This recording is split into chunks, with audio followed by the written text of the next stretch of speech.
Results across several recent studies show that 75% of women never orgasm through intercourse.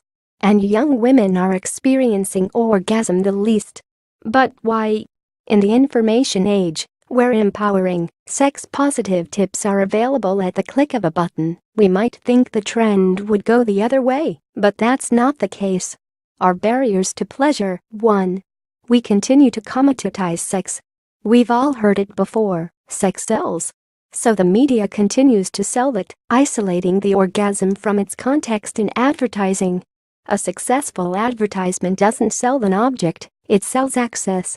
It says if you want access to the glamorous, carefree life the models on this billboard are living, buy this product.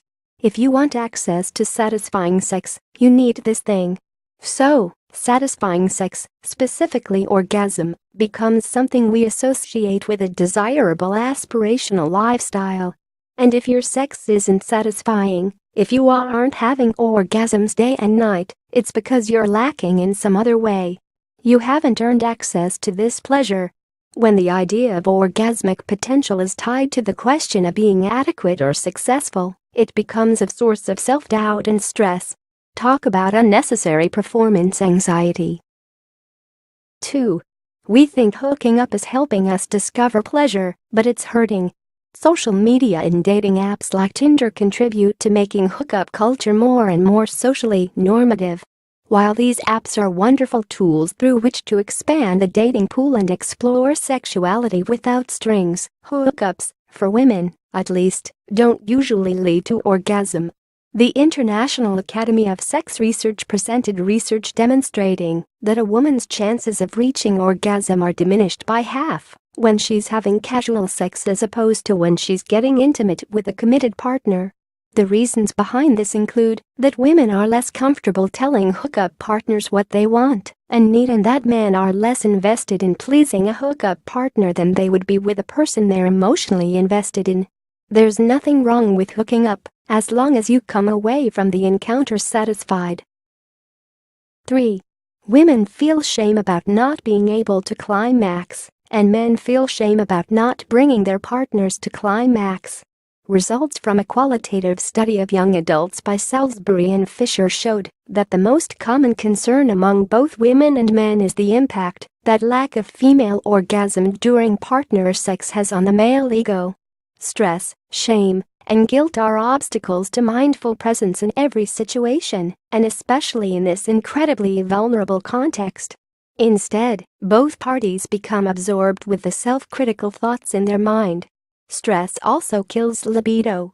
If our minds are not focused on pleasure, our bodies won't be able to experience it. Our tissues become engorged and lubricated as a physical response to pleasure processed by our brains. If we're not processing the cues our bodies send us, those changes won't happen. The study also showed that male and female participants agreed that men have the responsibility to physically stimulate their female partner to orgasm, while women have the responsibility to be mentally prepared to experience orgasm. Basically, women are trying to climax for the sake of their partner's ego. And both partners are placing responsibility on the man to bring the woman to orgasm.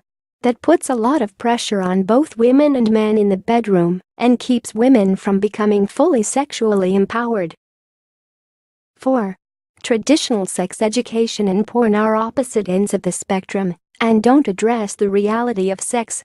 Traditional sex education mainly focuses on contraception and prevention of disease, entirely neglecting to address the details of women's unique anatomy and vast potential for pleasure and orgasm. So, where sex ed leaves off, porn steps in.